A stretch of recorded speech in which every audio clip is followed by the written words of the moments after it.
মৃত্যুর পর যে কবরে যখন রাখা হবে, এই কবরে কটা প্রশ্ন হবে বলুন? তিনটা। কি কি? আচ্ছা, এখানে আলেম ওলামা আছেন, এখানে শুধু নয়, গোটা মিডিয়ায় দেখবে, মিডিয়া কেটে কেটে কিছু দেবে না বাবা। আমি করি না কিন্তু এই দরবারে, আমি এখন নিষেধ করিনি আজকের জন্য, কিন্তু আমি কোথাও করিনি। তো আমার বার্তা পৌঁছে দিন পৃথিবীতে ওলামাদের কাছে। বুখারী মুসলিম, কোরআন শরীফের পর দুই কিতাবের মর্যাদা বুখারী আর মুসলিম। বুখারী মুসলিমে তিনটি প্রশ্নের কথা কোথায় লেখা আছে আমাকে দেখাবেন। এটা আমার মোবাইল নাম্বার রাখেন, 9434017399। আলেমরা তো খুব চিল্লাচ্ছে, আলেমরা কেন বলে না এগুলো জানার দরকার আছে। অন্য হাদিসে আছে, আমি অস্বীকার করছি না, তিনটি প্রশ্ন অস্বীকার করছি না, অন্য হাদিসের কিতাবে আছে, কিন্তু বুখারী আর মুসলিম শরীফে যে হাদিস আছে ওটাই আমি তুলে ধরছি। ইমাম বুখারী মুসলিমের আকীদা কি আকীদা জানেন? আসমা বিনতে আবি বকর থেকে রিওয়ায়াত, কবরের প্রশ্ন হবে একটা। আম্মা জান আয়েশা সিদ্দিকা রাদিয়াল্লাহু তাআলা আনহা থেকে বর্ণিত কবরের প্রশ্ন হবে একটা। ইমাম বুখারী মুসলিম বলেছেন কবরের প্রশ্ন হবে একটা। আনাস বিন মালিক রাদিয়াল্লাহু তাআলা আনহু থেকে বর্ণিত কবরের প্রশ্ন হবে একটা। একটা কি? আসুন হাদিস বলি। قال رسول الله صلى الله عليه وسلم إن العبد إذا أتي في قبره وتولى عنه أصحابه إنه لا يسمع قرن نعالهم أتاه ملكان فيقعدانه فيقولان ما كنت تقول في هذا الرجل لمحمد صلى الله عليه وسلم। মানুষ যখন ইন্তেকাল করার পর তাকে জানাজা করে যখন কবরস্থানে গিয়ে দাফন করে দেওয়া হয়, মাদফুন করে 40 কদম আসার পর, এক রিওয়ায়াতে 40 কদম আসার পর আতাহু মালাকান ফায়ুকঈদানহি ফায়াকুলান, দুই ফেরেশতা মুনকার নাকির কবরে হাজির হয় মাইয়িতকে তুলে বসানো হয়। বসানোর পরে প্রথম প্রশ্ন কি হয়? আল্লাহু আকবার কাবীরা। ইমাম বুখারী ইমাম মুসলিম উল্লেখ করেছেন, প্রথমে তুলেই মান রব্বুকা মা দীনুকা প্রশ্ন হবে না।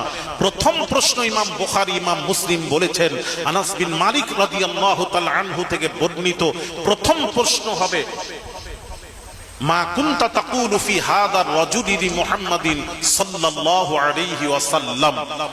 আমার আপনার নবী, দয়ার নবী রাহমাতুল লিল আলামিনকে দেখানো হবে কবরে, রাসূলকে দেখানো হবে। দেখানোর পর বলা হবে এই রাসূল সম্পর্কে তোর ধ্যান ধারণা আকীদা দুনিয়ায় কি ছিল বল। এটাই হলো কবরের মূল প্রশ্ন।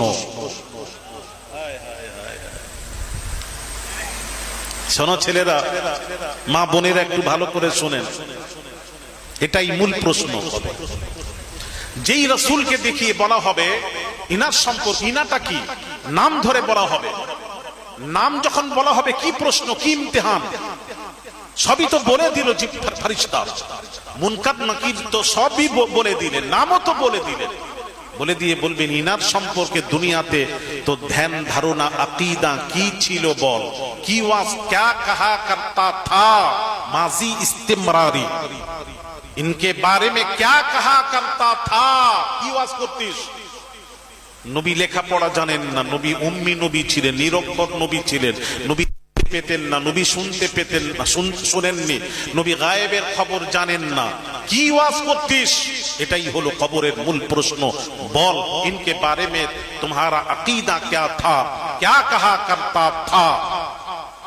তখন হ্যাঁ আল্লাহু আকবার, যে মুমিন হবে, মুমিন আলাদা, আবার সবাই মুমিন নয়। মুমিনকে, মুমিনের শর্ত বলে দিই। রাসূল পাক সাল্লাল্লাহু আলাইহি ওয়াসাল্লামের পাক জবানের পাক কথা নবীজি বলছেন, মুমিনের শর্ত হলো লা ইউমিনু আহাদুকুম হাত্তা আকুনা আহাব্বা ইলাইহি মিন ওয়ালিদিহি ওয়া ওয়ালাদিহি ওয়ান নাসি আজমাইন রাওয়াহুল বুখারী ওয়া মুসলিম মুত্তাফাক আলাইহি হাদিস।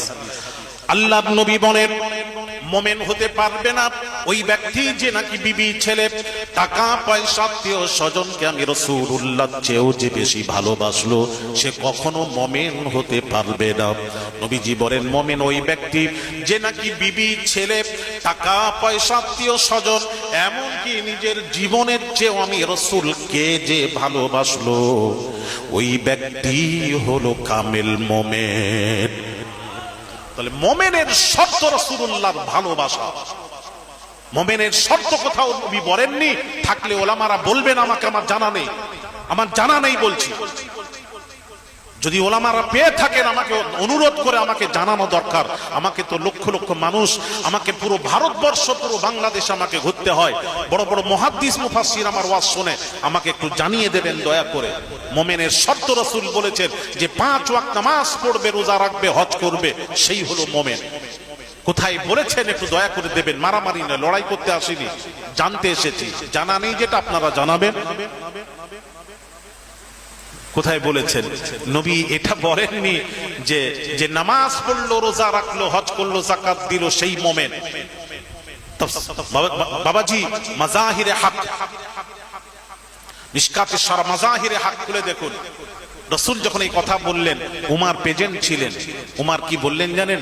ইয়া রাসূলুল্লাহ, ইয়া হাবিবাল্লাহ, হুজুর আমি বিবি ছেলে টাকা পয়সা আত্মীয় স্বজনের চেয়েও আপনাকে বেশি ভালোবাসতে পেরেছি, কিন্তু ইয়া রাসূলুল্লাহ আমি নিজের জীবনের চেয়ে আপনাকে বেশি ভালোবাসতে পারিনি।